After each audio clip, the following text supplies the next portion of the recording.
Hello Year 11 and welcome to the first lesson of the next unit, Unit 2.3 on DNA and inheritance. You should have the Unit 2.3 DNA and inheritance booklet. If you haven't had a copy of this given to you in school, you will find a blank copy online on Moodle and you can either print it off or write on paper the work that you need to do. On the inside front cover of this booklet, you can see the specification, in other words, the syllabus, with the expanded comments. Anywhere where you see dark bold is higher tier only. So for this particular unit, there is a section where we need to know the names of some chemicals, some bases. For foundation, you just need to know that they are called A, C, T, and G. For higher tier papers, you won't need to know the names of them. So you can see the names in this syllabus here are adenine, thymine, cytosine, and guanine. There's also a section that is higher tier here, and it's about each triplet code. So when we come across that work, I will explain the difference between what's expected at foundation and higher tier. So the first 2 pages show you the syllabus. The lesson objective for today's lesson is learning to understand about the structure of DNA. So hopefully you will have seen a DNA model molecule in class during Year 9. I will show you the model a little bit later. So we're going to use images from the PowerPoint. So first of all, what is DNA? Well, it stands for deoxyribonucleic acid. So the D is from deoxy. Then we've got ribonucleic is the N, and then acid is the A part. Chromosomes and their genes are made of this molecule called DNA. And often we see chromosomes, as we can see it here, as X-shaped structures that you've seen when we did our lessons on mitosis and meiosis. If we unravel the chromosome, we can see that it's a tightly coiled molecule of DNA, and we call this structure, this shape, a double helix. The DNA molecules carry the code that controls what your cells are made of and what they do. In other words, they tell the body and the cells to make particular proteins, okay, that control things like your appearance, hair color, eye color, skin color, and also your physical metabolism, the way that your body runs chemical reactions. When we look at our chromosome here, often they will show them with like little stripy lines on them. These little lines are the genes. Okay, so they're bands on the chromosomes. These are the genes. And so if we unravel these genes, we can see this DNA structure that we can see here. So which part of the DNA molecule holds this information? Well, it's the order of these chemicals that are here. And these chemicals are what we call the bases. So in your booklets on the second page, you have this image, this picture, and you're going to add some labels to this picture to show what the different parts of the DNA molecule look like. So here is the same picture, and we've got our genes, as we said. These are sections of DNA. We've got the chromosomes themselves, of which in humans there are 46. Remember, 23 pairs. So 23 is the haploid number, 46 is the diploid number. And obviously different organisms have different numbers of chromosomes, and they are these X-shaped structures. When we unwind the chromosome, we can see that we have this shape called the DNA helix. That is really important. WJC, when they ask you what shape is DNA, you are expected to describe it as a helix. Think of it as being like a spiral staircase. Or another analogy that we often use is if you had a ladder, and so the sides of the ladder here are these blue backbones, okay? And the backbone is made of alternating molecules of a 5-carbon sugar called a pentose sugar, so pent meaning 5, and a phosphate molecule. So all the way down this backbone, these two parts of our ladder, these two sides of the ladder, is going to be going sugar, phosphate, sugar, phosphate, sugar, phosphate, sugar, phosphate, sugar, phosphate, sugar, phosphate. And then the rungs of the ladder, the molecules going across, are made up of 4 different types, and we call these the base pairs. The 4 different types of base pairs, there's adenine, which is shown as an A. So foundation, you only need to know the letters, but for higher tier, you need to know the names. We've got thymine. We've got C, cytosine. And we've got G is guanine. And we're going to learn a little bit more about how these join up. So these are what we call the bases themselves. The base pairs, okay, obviously there are 2 lots of base pairs. You can see red always matches with green in our molecule, and you can see yellow always matches with pink in our molecule. You'll see these in different colours, okay? There will be different keys showing these bases as different colours throughout this. So the bases are the rungs of the ladder, and if you can imagine grabbing hold of the ends of both of the ladder and twisting it, that's how you get your spiral helix. At some points, okay, during the cell's reproductive cycle, okay, as they replicate, the DNA helix does itself unwind to become this straight ladder. And that's what you will have seen hanging at the back of my classroom. So can you add those labels to your booklet on page 2? And the first page in your booklet really is an information page showing you just some other images, pictures of these molecules of DNA. So showing you that the DNA molecule looks like a spiral staircase, and also that you've got a section of that DNA, you can see it's been unwound, so you can see the base pairs and how they're connecting. And you can also see that the base pairs are almost like jigsaw pieces. They connect together. So you'll see that on the 3D model that I show you, okay? So this diagram really shows you the location of chromosomes and genes and the genetic information that makes up the organism.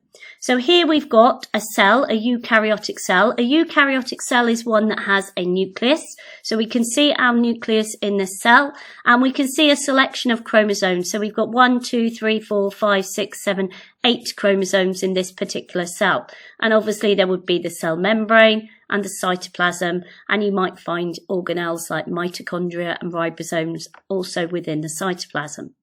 If we take one of these chromosomes and we look at it in detail, we can see our X shape here.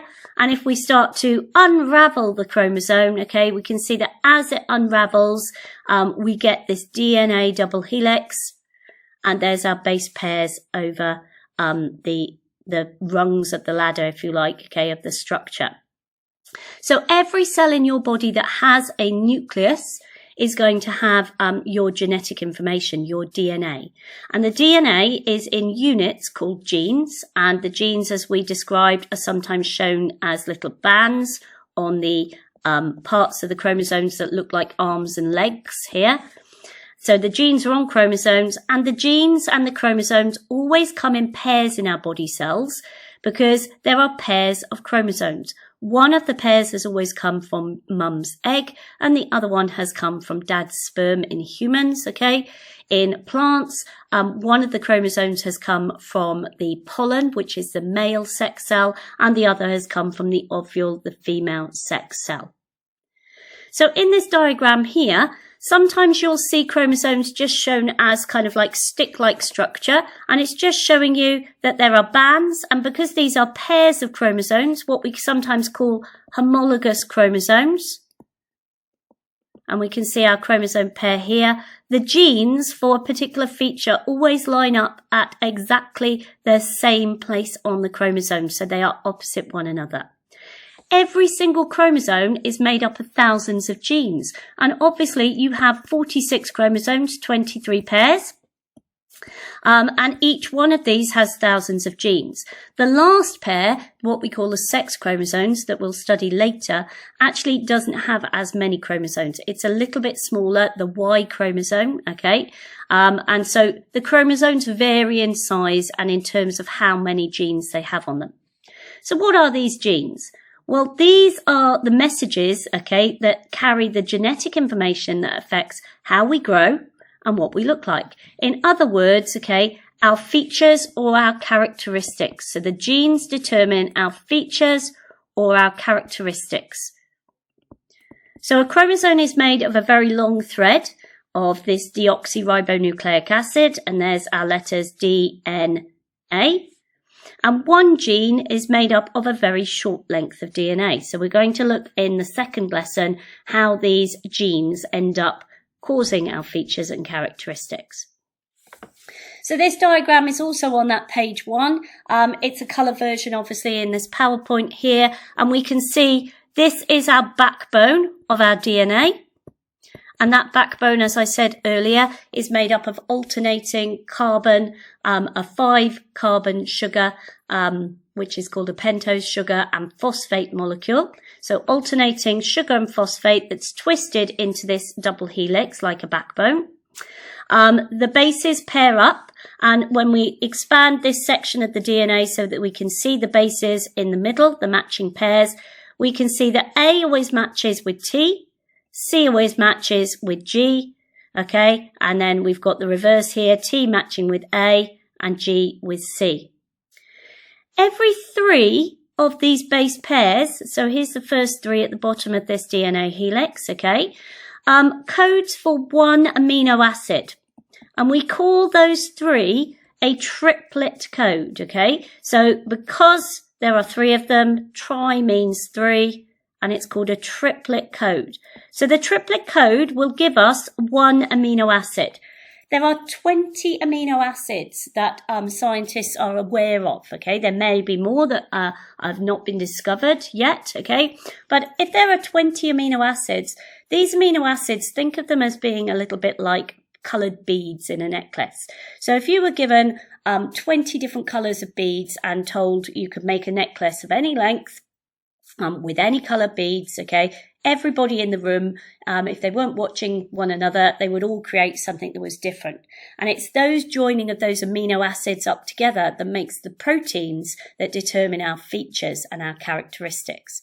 So it might be that they make a protein that makes our hair a particular colour, brown or blonde, or it might be making a protein that makes our eye, our iris colour a particular colour, hazel, green, blue, brown, okay? Or it might be a protein that controls our metabolism, the speed at which our body works out in our digestive system, or some other process in our body. So the second lesson is all about how these proteins that control our characteristics are made.